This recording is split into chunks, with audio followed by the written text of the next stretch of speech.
Chacune des fêtes de l'Éternel dans l'Ancien Testament a un rapport avec Jésus et trouve son accomplissement en lui.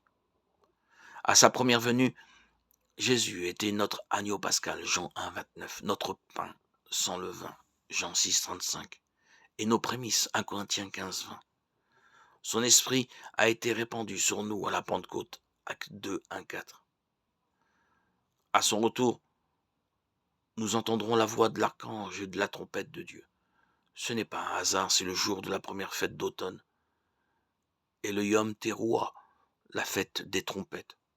Après son retour, Jésus jugera le monde en accomplissement de la fête suivante, le Yom Kippour, le jour des expiations, le grand pardon. Ensuite, il établira son royaume millénaire et régnera sur le trône de David pendant 1000 ans, en accomplissement de la dernière fête d'automne, Sukkot, la fête des tentes. Pour nous qui croyons en Jésus comme notre Seigneur et Sauveur, l'épreuve de sa messianité semble évidente.